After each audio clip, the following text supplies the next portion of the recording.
Yeah, I think it's fine. Guys, can you hear me there? Yeah. Just had to lower the suspension a little bit. Indians, we like to do things to our cars and the wheelchairs and everything, you know. But guys, yeah, before I start, I must give these guys a round of applause.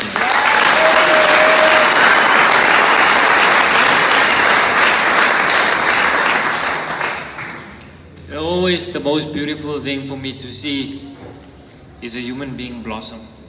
You know, just like those flowers there. I don't know if anyone noticed them, but I love flowers.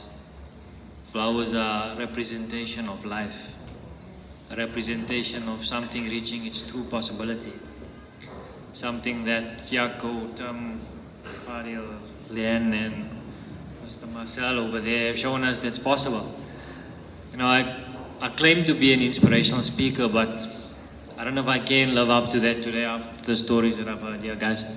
And it's really an honor and privilege to be sitting next to you guys here. So thank you for that.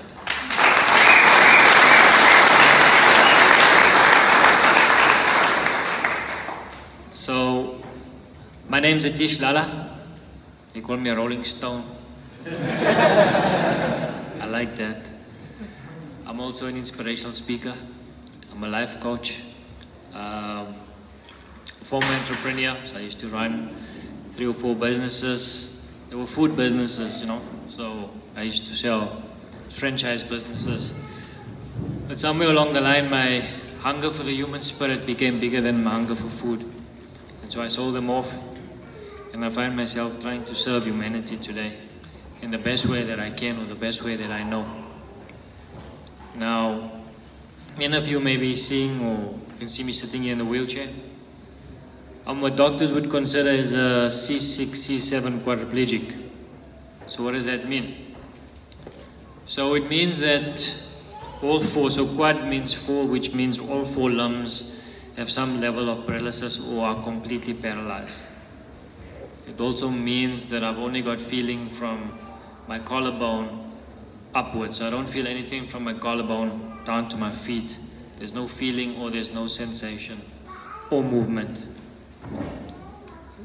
Roughly speaking, or if you translate it into a percentage or terms, it means I've got 15% bodily function. Sounds quite hectic, eh? Pretty is.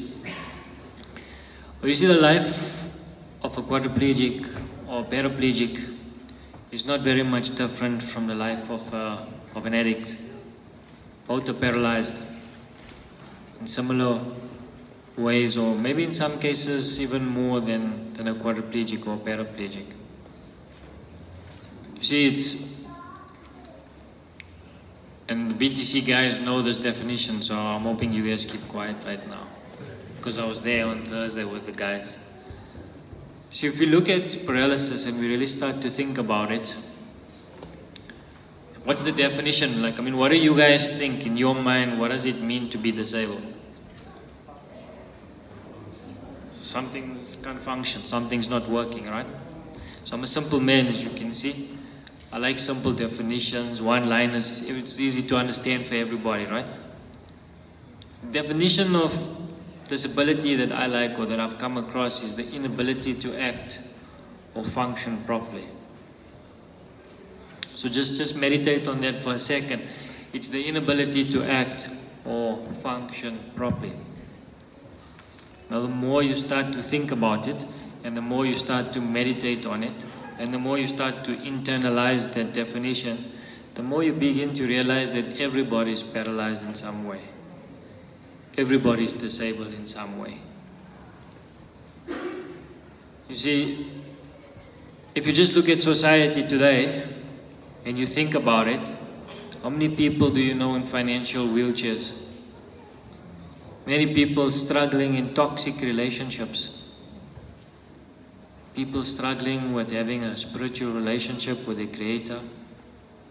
And I have conversations with people on many different levels, and more often than not, I just hear paralyzed thoughts and disabled emotions.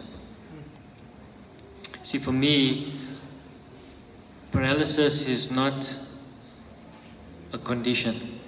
For disability is not a condition. It's a state of your mind. See, 15% of this body is capable, and 85% of this body is not capable. But I choose to identify and focus on the 15% that works, rather than that 85% that doesn't work.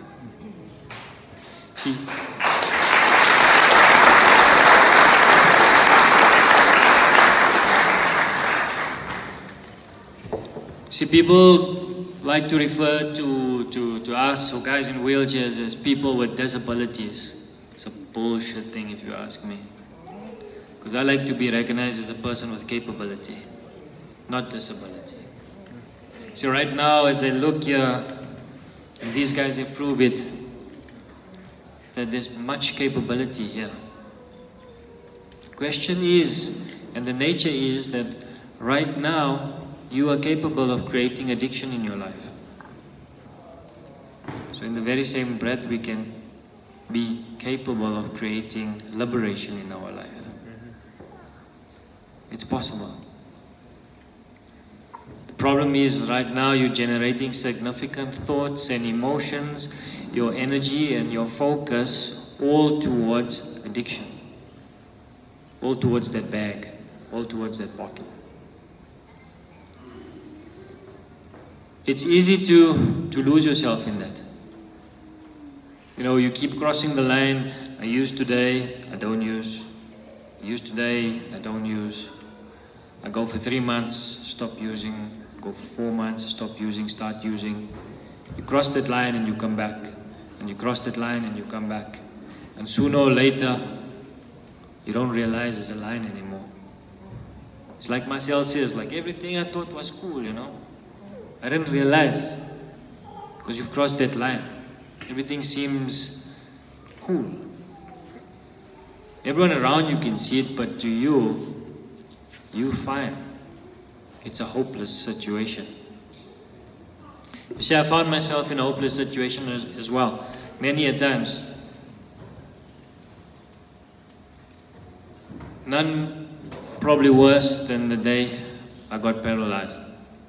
It was the worst day of my life. You see, on that day, in 1 second, this body became paralyzed.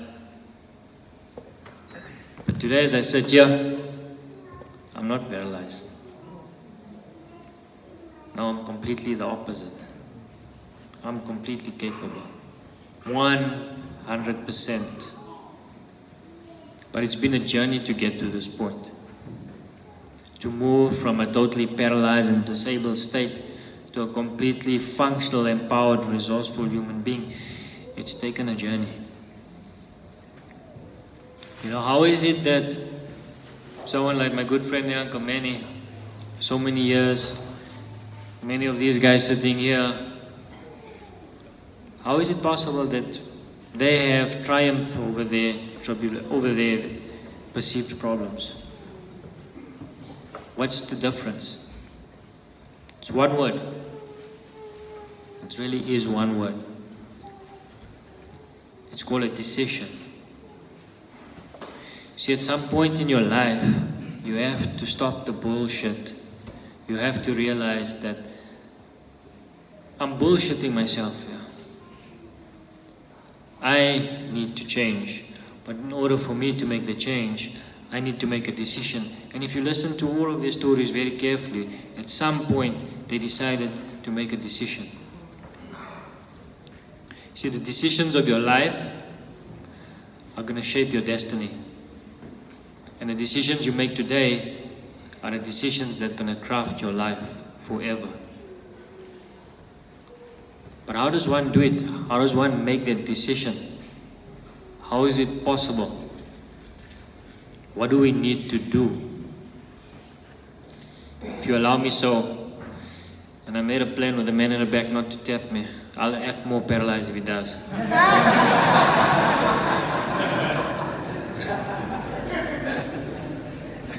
But September 2004, leaving from work, on my way home, met with an accident. It, capsized my car from the northbound highway onto the southbound highway. broken my neck, sustained a spinal cord injury, and what doctors would classify, as I said, a quadriplegic. I spent 10 days in ICU, and subsequently I was transferred to a rehab facility where I spent a further 4 months. And rehab's a place where they teach you how to live again, where they teach you how to do the things you used to do, but differently. You see, whether it's a physical rehab, or whether it's a place like BTC or something like the Narcotics Anonymous, it's all the same. They're just teaching you how to live your life a little bit differently. And I'll never forget, on the second day, my family and I meeting with a bunch of specialists to explain the extent and damage that this body had incurred. We get there in this room, and it's specialists and occupational therapists and physiotherapists. And the conversation went something like this. I'm going to break it down for you. They said, Atish physically will never walk again. Atish will never be able to feel from his collarbone down to his feet. Atish will not have any control over his bladder and bowel. And let me just tell you guys, not having control of your bladder and bowel is one of the main reasons why guys in wheelchairs or people that are disabled or paralyzed don't move out in public and prefer to sit at home. Can you imagine not having control over your bladder and bowel and going out in public? It's not an easy thing. Atish will never have fine finger movements. So I can't move any of my fingers. And all I wanted to do was just move a finger. Simple things like opening a bar of chocolate or tying a shoelace was complex. And it still is up till today. Now, can you imagine listening to that? Just for a minute, think about it and put yourself in that position. What would you do? How would you react? You know, I sat there and I'm listening to the story, and it feels like I'm maybe like a magistrate, like Fadil said. You know, I felt like I was being sentenced to a crime that I didn't commit. I mean, I was just in an accident. This is not what I'd asked for. And now all of a sudden, all of this, in 1 second, my life changed completely. It was hard to accept. And I didn't accept it initially. I felt I was cheated. I felt there was no God. You know, I was in pain like you could never feel before. I mean, even now as I speak to you, I'm sitting here and this body has pain. I was frustrated with the limitations that were imposed on this body. You know, just the previous day I was able to bath, and I was able to do all the things, get dressed and go to the bathroom normally and do all those things. And today I can't do that. Basically I was suffering, mentally, physically, and in every way possible. I wanted to die. Plain speaking, I wanted to give up. You know, that was the end for me. I had enough. I was in a complete state, in a state of turmoil, complete state of chaos within me. You know, as I was speaking to the guys in this week at BTC, I was totally imbalanced human being. Like most of the guys here shared. You just don't know what to do. You know, naturally when something like this happens, some questions begin to arise in your life. And so I began asking those questions. And the simple question, and the one that's the most common one that most people identify is, and not just for people with disabilities or people going through a drug rehabilitation, but generally people ask, why me? Now, as I told the guys at BTC, if you ask cuck questions, you get cuck answers. So we have to start asking a little bit more intelligent questions. But the intelligent questions that came to me are much bigger and broader questions in my life. Questions like, what is this life all about? Or why am I here? What is the purpose of life? What's this body? Most people tend to want to answer these questions probably in retirement, if they're lucky. Or actually, most people don't ever want to answer that question. But not for me. I needed answers. And that's where my journey of believing stopped. I stopped believing in everything. And I started seeking everything. Because how much are we believing? We're believing things that we were taught from school, from friends, things that we picked up from parents, things that we picked up from friends, or whatever it may be. But how much of that is real? So I started looking at everything very clearly and started asking questions. And I started slowly realizing, and as my journey of the ultimate truth began, I slowly realizations began to unfold in front of me. And one of the biggest ones that unfolded for me was, it doesn't matter. It really doesn't matter what life hands you. But it does matter what you make out of it. It does matter what you create out of it. You see, if you really look at life and you think about it, all human experience is created from within. So whether you're creating thoughts or emotions of happiness or joy, or you're creating emotions of sadness and misery, ultimately, it's only coming from one place, internally. Yes, the situation is out of you, but that's the situation. But what you are making out of it is entirely up to you. You see, you get to decide. You get to create. I know the Bible says you are created in the image of God. You are the creator of every situation, of every moment in your life.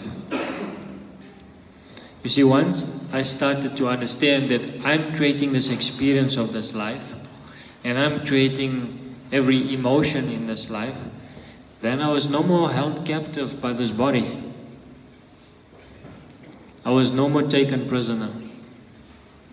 Because I get to decide the situation. I get to decide whether being paralyzed can be pleasant or unpleasant. Now make no mistake, it's not easy.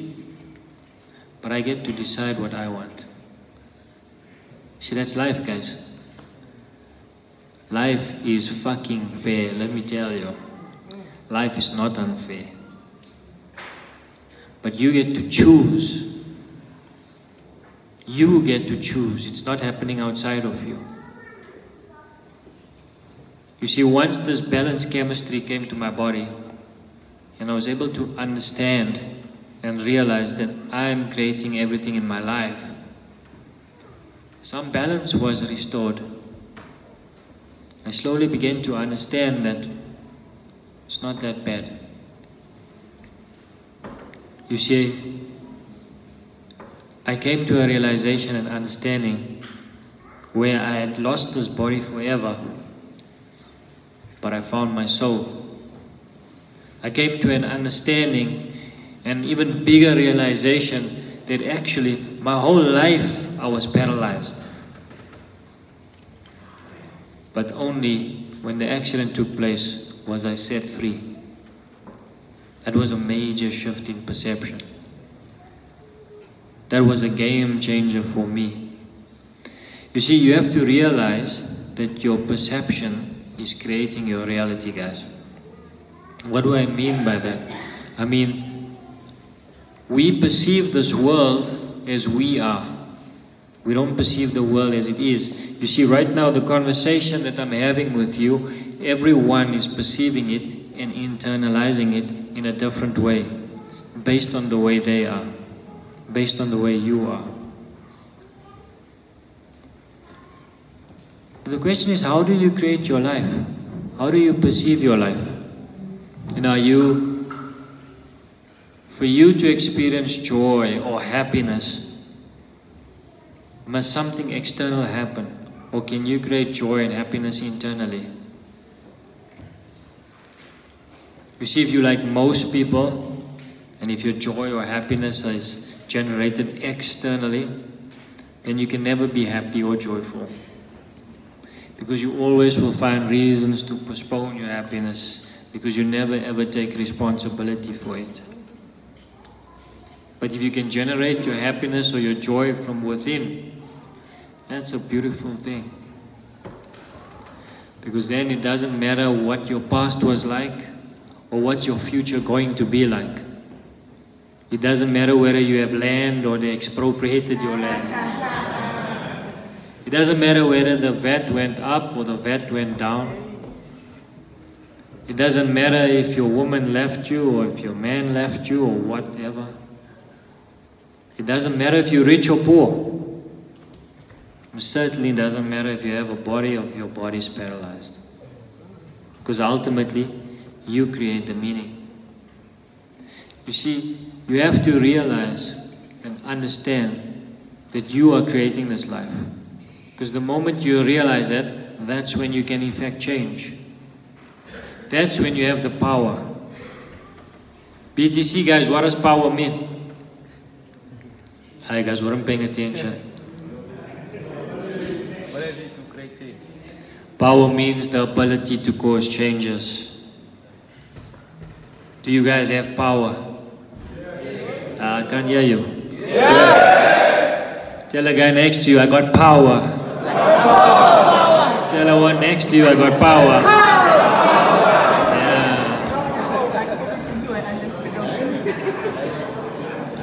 Power comes with change, and change comes with power, guys. You see, too often we look at life and the experiences of life and the negativity of life, and we become despondent. When too many negative things happen in our life, we become despair. We feel like our whole life's been a failure and that nothing ever is going to work out. But that's not true.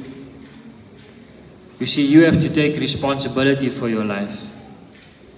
You have to create your life.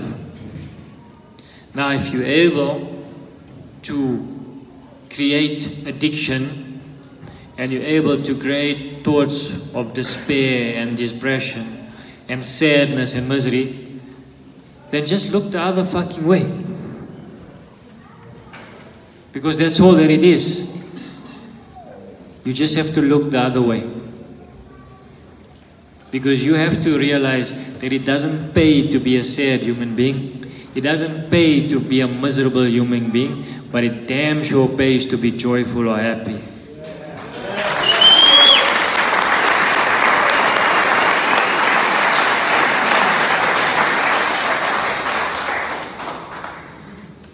See guys, I've created a life now where with 15% of this body that I could never create with a 100% able body. And make no mistake, it hasn't been easy and it hasn't been possible without the love and support of my family, my friends, this beautiful woman sitting over here on my side. Yeah, she's beautiful, I hear. And with colleagues that I've met at work, everything has been an inclusive and joint effort to get me where I am today. And very similar to the fellowship, very similar to what events like this are all about. You see, my story was told that I would never walk again. It was said that I will never work again. Today I'm working more than 12 years. They said I'll never drive again. driving for more than 11 years. See, what's your story? What were you told? Are you going to stand on your story? Are you going to believe your story? Or are you going to seek out something for yourself? You see, it's been a journey for me to get here today, to speak to you. But against all hope, I succeeded. Because I went through hell with a smile on my face. So in closing, I'll leave you with a quote from my guru or my master, someone which I've learned to find a lot of myself. He says, this life is not about trying to be superhuman. This life is about realizing that being human is super.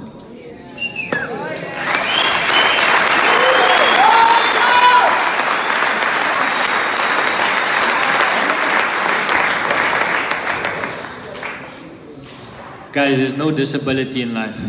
There is no disability. There's only capability. The only disability in life is a damn bad attitude. My name's Atish, Lalla. I'll catch you guys.